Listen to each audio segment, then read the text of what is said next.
Mūsdienās mums par laimi ir dažādi tehnoloģiskie risinājumi, un par tiem mēs runāsim arī nākamajā stāstā. Nākamais stāsts nāk no Barani Design Technologies, kas ir pasaulē vadošais profesionālo IoT, lietu interneta meteoroloģisko staciju nodrošinātājs. Un ar mums šodien kopā ir un būs kopā Barani dibinātājs, īpašnieks un pieredzējis inženieris Jans Baraņī. Sagaidām ar aplausiem!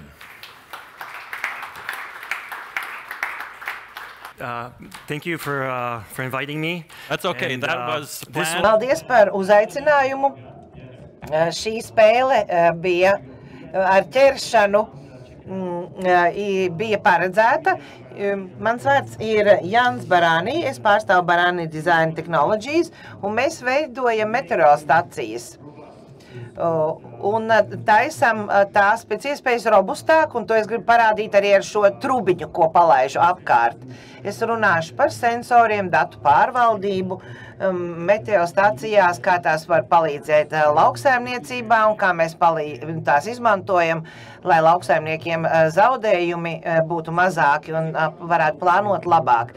Kā jūs jau dzirdējāt no rīta teiktajā, tātad klimatiskie apstākļi, kas ir ekstrēmi, ir aizvien biežāki. Tātad krusa vai kalsals, veģetācijas periods ir garāks, un tas tiek apdraudēts no dažādiem riskiem agrā pavasarī, kad pumpuri jau raisās, un tad kalsals vai augstums var nodarīt lielu zaudējumu. Tāpēc laika prognozēšana kļūst aizvien svarīgāka un svarīgāka. Un, lai to izdarītu, mums jāskatās uz vietējiem datiem, laikapstākļu mērījumiem uz vietas. Mēs esam redzējuši, ka precizitāte ir uzlabojusies par 3 grādiem 24 stundu laikā attiecībā uz salnas brīdinājumiem. Daži varbūt, ka izmanto tādas sistēmas kā sveces vai arī izsmidzināšanas sistēmu, tās ir gana dārgas. Attiecībā uz salnu, bet zinot, kādi ir riski, ka zemes temperatūras tuvojās, jūs varat sagatavoties, vai jūsu cilvēkiem ir jāierodās un jākurina uguns, kuri visu cauru nakti. Bet tas, protams, ir dārgi. Varat redzēt meteostacīņu lauka vidū, šī augļu dārza vidū, un tas ir tieši vidū šim laukam. Cannot be prevented. Noteikts kaitējums nav iespējams novērst, piemēram, tādus, ko rada krusa, spēcīgas vietējas lietusgāzes vai spēcīgi vietēji vēji. Un, ja kaitējumu nav iespējams novērst, tad ir vismaz svarīgi savākt datus apdrošināšanas un prognozēšanas vajadzībām, jo mazāki, precīzāki vietējie modeļi, kas tiek izmantoti, tie nodrošina varbūt tādu labāku prognozēšanas iespēju, ņemot vērā vairumu šo pikseļu vai lielāko daļu vai vairāk pikseļu un izmanto šīs simulētās kartes, piemērojot vietējam mikroklimatam, lai nākotnē nodrošinātu labākas prognozes.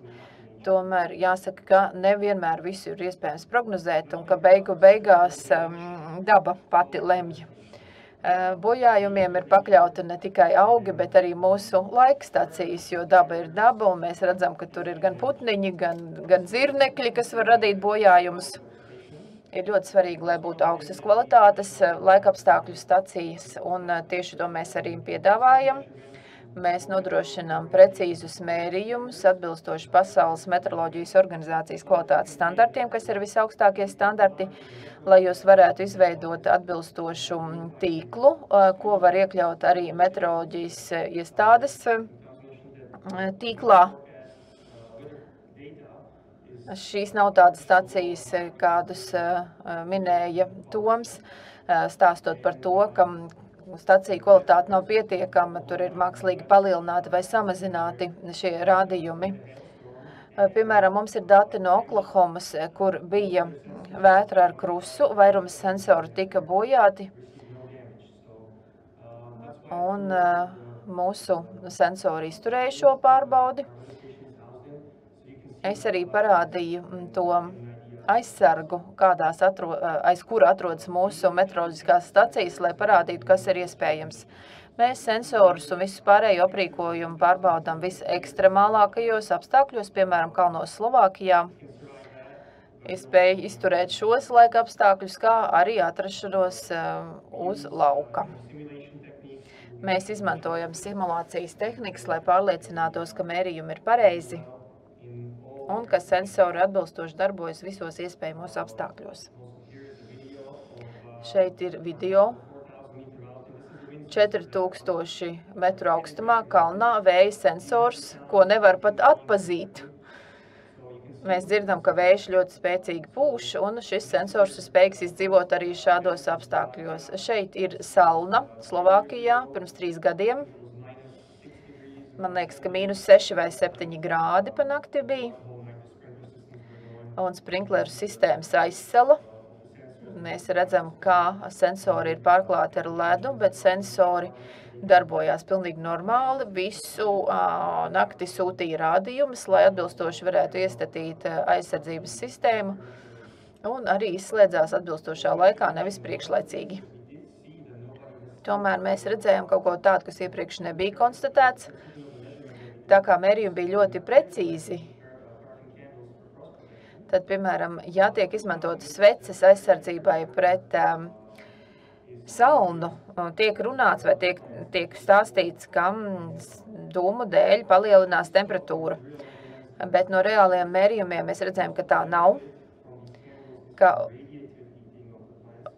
vairumu vai lielāko daļu ieguvumu šīs sveces nodrošina izstarojot siltumu uz augiem. Tāpēc, izmantojot šādas sveces, jums ir jānodrošina, ka visi augi ir šo sveču darbības zonā, jo tas ir lielākais ieguvums. Un, protams, tad vēl ir šie dūmi, bet principā lielākais ieguvums ir no liesmas radītā siltuma. Un viss, kas ir ārpus šīs gaismas loka, tas viss apsals. Papildus iepriekš minētājiem mēs izstrādājam tādas stacijas, kas ir ļoti mazā mērā jāuztur. Un sensori ir savstarpēji aizvietojami, lai to panāktu, tiem ir jābūt precīziem. Tā, lai aizstājot vienu sensoru ar otru, nebūtu temperatūras nobīdes.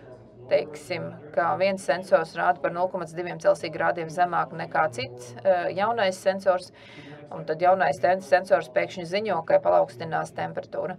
Tas nav pieņemami meteoroloģisko datu savākšanai, jo tas vienkārši rada haosu un neļauj veidot atbilstošas prognozes un tam līdzīgi.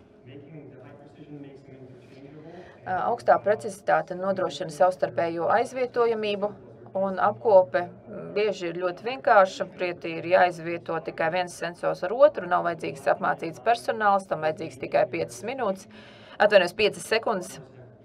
Un, jo jums jau, kā lauksaimniekiem, ir daudzas citas lietas, ko darīt. Lai gan, protams, kā zināmā mērā apkope ir nepieciešama. Mūsu dati arī ir piemēroti salīdzināšanai gadu griezumā, skatot klimata tendences, skatot, kā mainās jūsu mikroklimats. Un jo īpaši, kā es teicu, lai sagatavotu prognozes, mēs redzam, ka ir šie te uzlabojumi. Un, piemēram, ja laukā ir šāda meteostacija, tad ir pieejami vietējie dati. Labākas kvalitātes vietējie dati nav jāpaļaujas tikai uz oficiālām meteostacijām. Piemēram, pagājušā gadā mums bija gadījums, kad oficiālā stacijā bija 0,1 mīnus grāds salnas, citā stacijā bija 3, bet reālā bija īstenībā 5 grādi zem nulles. 0,1 varbūt nerada tādus bojājumus, 3 jau rada bojājumus, un tāpēc lauksaimnieki var sagatavoties. Šīs meteostacijas izskatās šādi.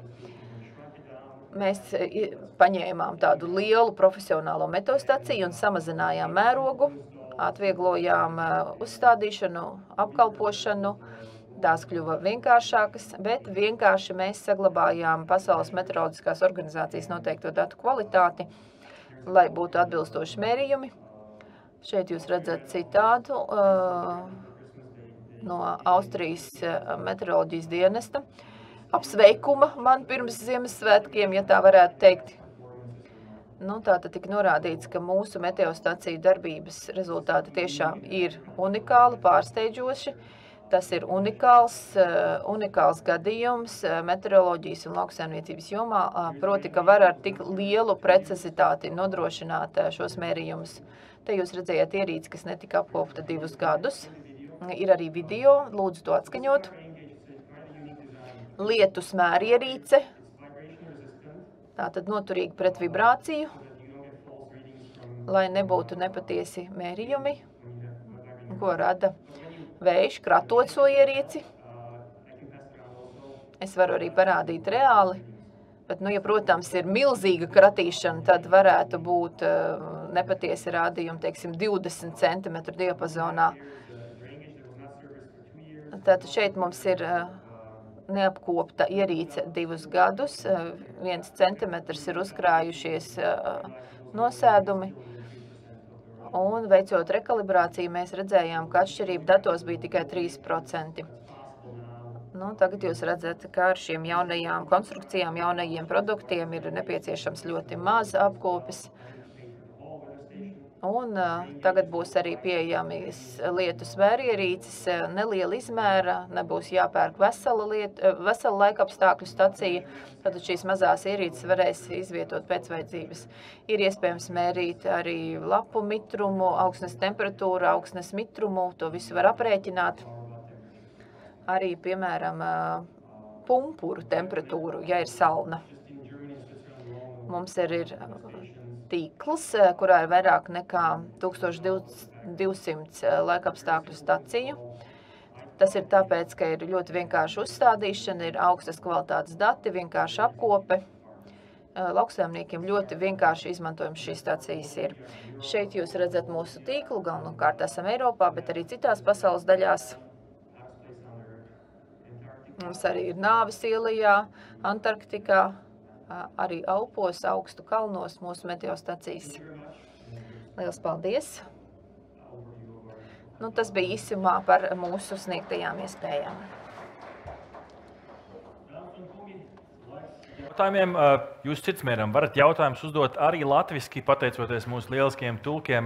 Mums būs arī iespēja pārtulkot jautājumus, tā kā Jānis jau ir uzlicis austiņas, un mums šeit ir jautājums, mūsu mikrofons, jā, šeit.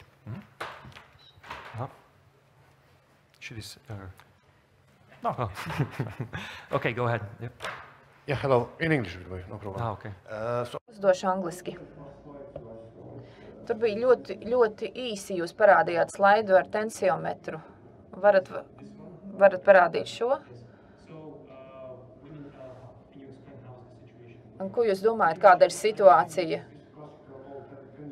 Vai tas ir vecais tensiometrs, kas jājurb zemē, un tad 48 stundas un tā tālāk? Vai jūs nodrošināt tādu opciju, ka ir iespējams uzstādīt pastāvīgu mērierīci, vai tā ir daļa no laikapstākļu stacijas? Stacija sastāv no vairākiem moduļiem. Šis ir viens modulis, ko sauc MeteoAG. Šeit var pievienot, teiksim, ūdens tilpuma sensorus vai ūdens sprieguma sensorus un tā tālāk, vai lapu mitruma sensors un uzstāda kā parasti. Augsnes sensori vienmēr ir jāuzstāda urbumā zemē, nodrošinot, ka nav nekādu gaisa burbuļu un nav nekāda iespējams izvairīties no tā, ka sensori ir jāuzstāda pareizi, bet šos var uzstādīt neatkarīgi no visiem citiem sensoriem. Nav tā, ka ir jāiegādājas pilnīgi visa meteoroloģiskā stacija visās vietās, kur jūs gribat mērīt augsnes parametrus. Var izmantot tikai šo moduli. Var arī novietot vēja sensoru kaut kur augstu mastā, lietus sensorus kaut kur citur. Tā šī struktūra ir izstrādāta. Tātad mums nav viena vienota laikapstākļu stacija, ir dažādi moduļi, ko var izvēlēties pēc vajadzības.